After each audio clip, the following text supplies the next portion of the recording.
Victor Doherty. And here she is, Rev Cherie. Victor and I go back a little ways. Seminary, that's right. He fell in love with one of our classmates, Nian, as you know, Nian, and I got to watch this courtship develop and all the giggly, goofy things that they would post on Facebook. Sickening, isn't it? It was great. It was really great. And Victor was always around school a lot and helping out with chapel services for other students. So he's kind of like one of us. Absolutely. I Yeah. feel totally like that. Good. Good. I do agree. So it's good when he's here. It's just kind of a little taste of home, so to speak. You know, this talk, as I was working on this talk today, I noticed that my energy is a little kind of wobbly. You know, and I go in and I'm like, well, what is all the wobbly about? And the wobbly is that I want this talk to matter. Normally, I do a talk and I just release. So whatever the outcome is, the outcome is. But I notice I'm holding on to this a little bit. And so there's like, I can feel the bubbling happening here because I really want this talk to matter. And I want this talk to matter so much because we're going to step into our prosperity consciousness. And we're going to lead into social action.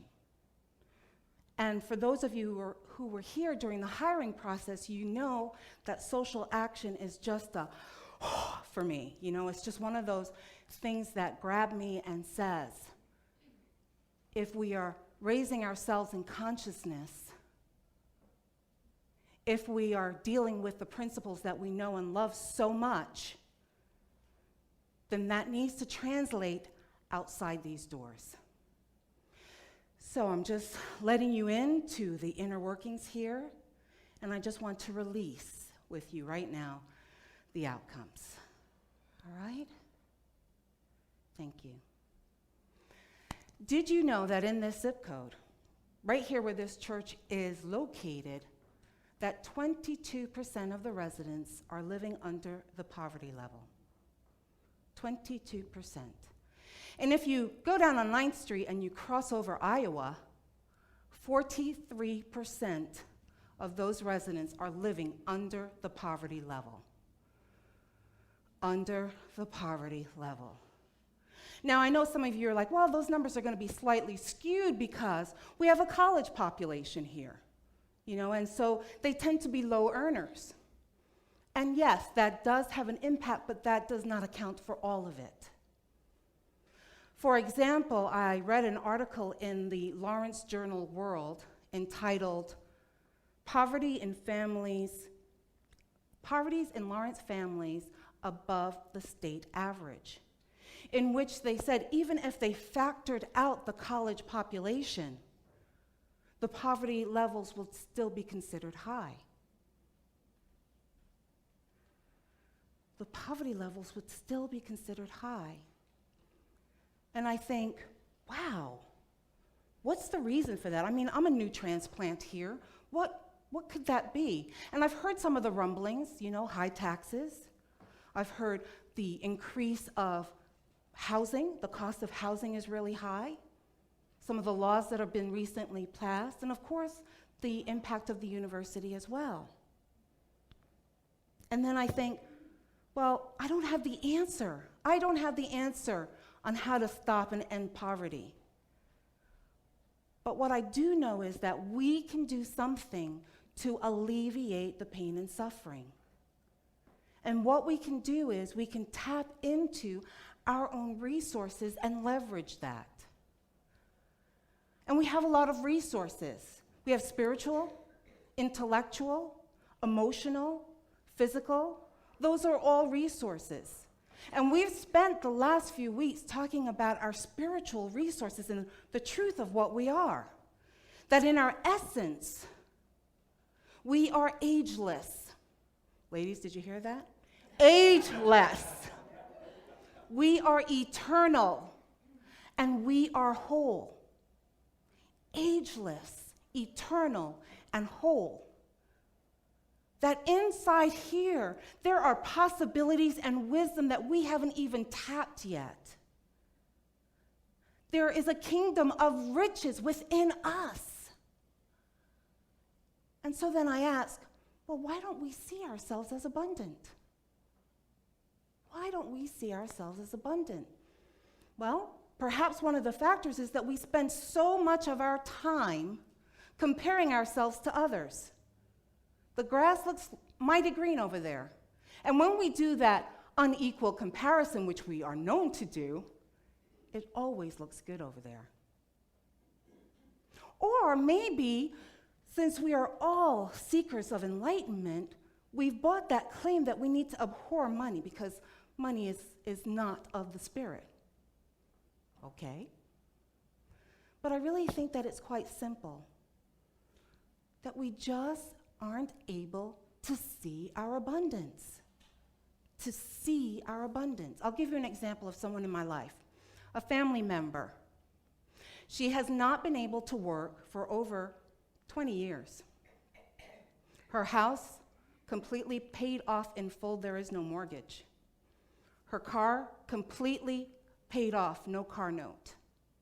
The bills come in, she pays them on time and in full every month. She needs food or clothing, she buys whatever she needs when necessary. And still she tells me how poor she is and how hard her life is. Do you hear that? So, as I was working with this, I thought, I love Eric Butterworth. He's one of my other heroes. And he chimes in about this kind of thinking. I quote, "We think we know the truth and are working with it.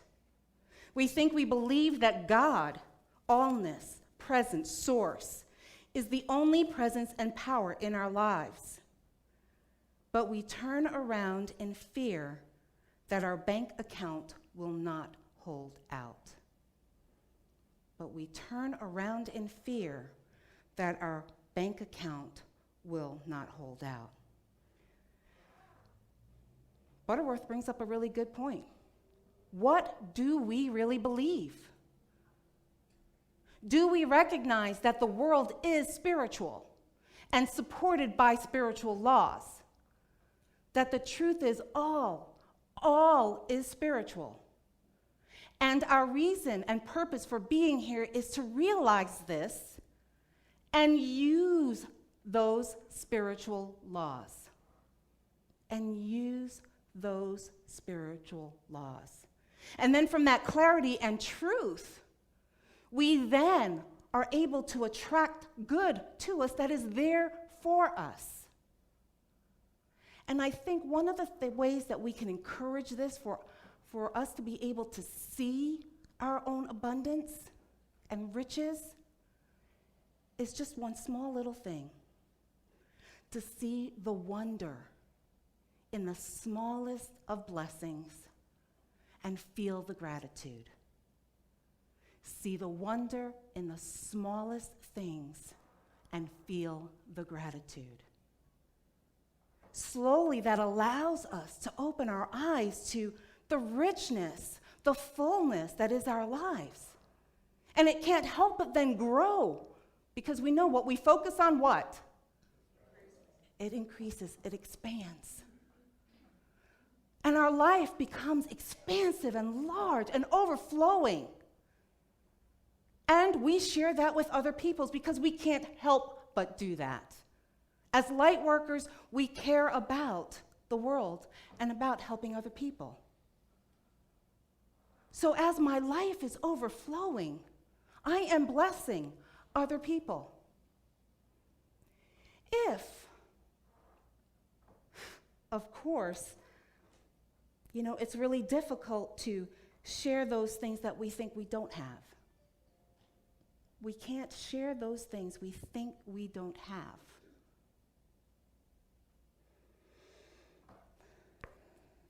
So how do we behave? How do we look at this?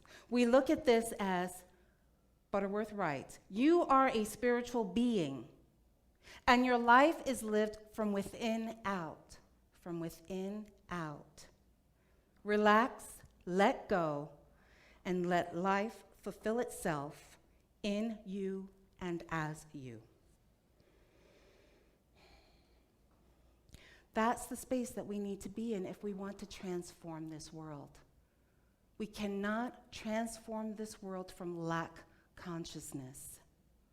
When we are in a state of lack, we are in a state of need.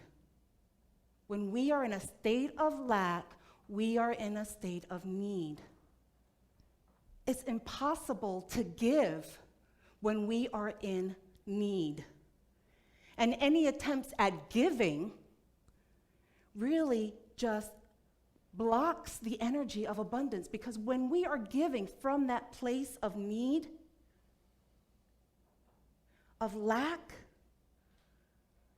it's usually from fear and resentment. From fear and resentment if we are in that lack consciousness. So what we need to do is shift from that lack consciousness. And what I want to do is help us do that. So May, the talks in May, they're going to be about prosperity consciousness. And not from the place of the church needs money, because I know that's what prosperity consciousness has been used by Unity churches in the past. Well, we've got to do a prosperity class because we need money. I know that. So I'm here to talk truth and transparency. Truth and transparency. Could we use money? Absolutely. What church couldn't? But this is not why I am doing a talk on prosperity. I'm doing a talk on prosperity consciousness for the month of May because we deserve to see ourselves and be prosperous. That's what we deserve. We can't claim our divinity and walk around in lack. They don't go together. But in Unity circles, it seems to go very well. No. We're also going to do a book study. Sharon and I are going to do a book study together. She's going to be the point person, and I'm going to facilitate with her. And sing and dance, is that what I'm going to do? All right. And we're going to talk about change and looking at change in a new way of change is about abundance and a renewal of life. So we're going to kind of mirror those together for the month of May.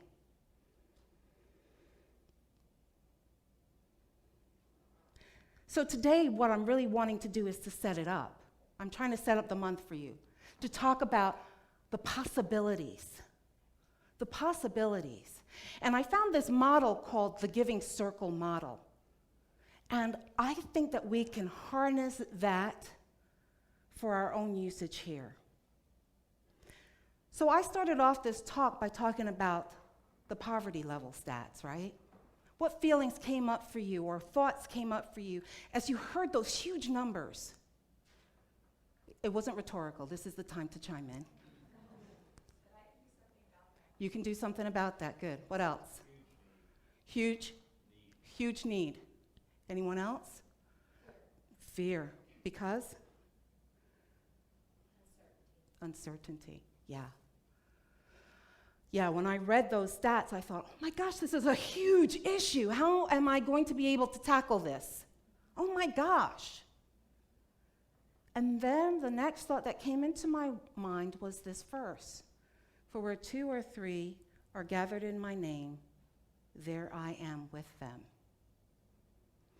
And that comes from Matthew chapter 18, verses 20. The author of Matthew is saying that Jesus is speaking about reconciliation and the steps that you would go towards if someone transgressed against you, what steps you can take toward reconciliation.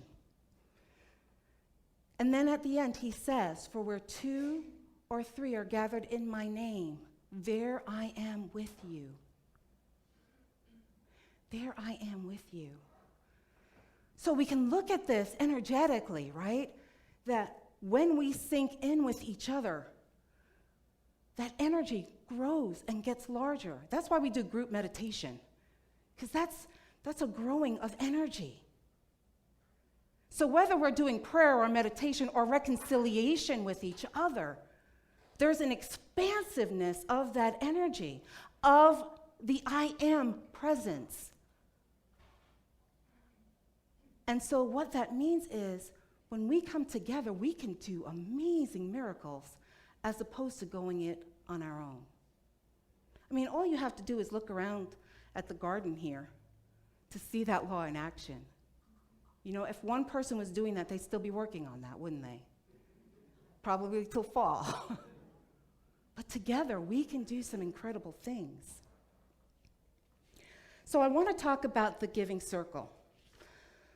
The giving circle is a grassroots way of giving, and it's becoming very popular, and I just want to read kind of the definition of it. Giving circles are voluntary groups that enable individuals to pool their money and their time as volunteers to support organizations of mutual interest. They also provide opportunities for education and engagement among participants about philanthropy and social change, connecting them to charities, their communities, and each other. Grassroots. So these are members that are coming together to have discussions and make decisions about where they put their energy, their resources, their money, their effort. And I thought, wow, that sounds kind of cool. What if we did that here and became a unity giving circle? Wow, we could do some stuff here with that. Unity's Giving Circle, where we as members come together in our community and look around and decide where are we going to pool our resources together to affect social change in our neighborhood. That's pretty powerful if you ask me. And of course, you know, because I'm a visionary and why not, I'm like, what if we rolled something like this out in every Unity church so that wherever Unity is, there's a Unity Giving Circle? We could change the world. We could change the world. But where does it start? It starts right here, doesn't it? It starts right here. It starts with what do we really believe? What do we believe? Can we imagine collectively coming together to support a domestic survivor with her own business or his own business, that they can help other survivors?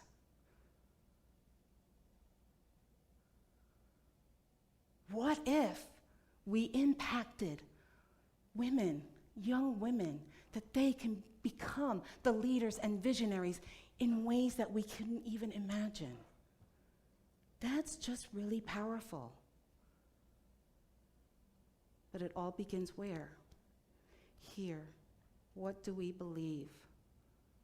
What riches, what gifts, what talents do we have? Because we cannot do it from a place of lack. We can only do it from a level of prosperity consciousness. So I think that we can do that.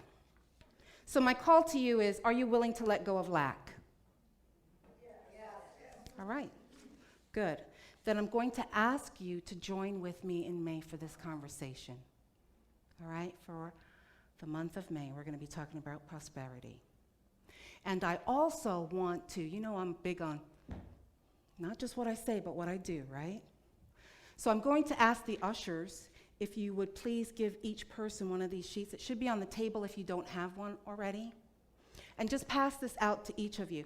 This is a one-sheet survey created by Pat Phillips and the lovely Lisa. They are our chairpersons for our outreach committee ministry, okay? And so they have created this one single sheet to find out what matters to you, what's important to you, what is calling you to be your divine truth in the world. This is what this is. And I'm going to do something really unusual.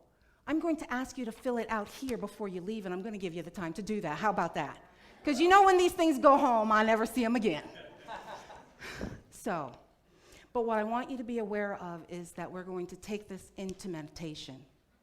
So when you get the sheet, look it over briefly.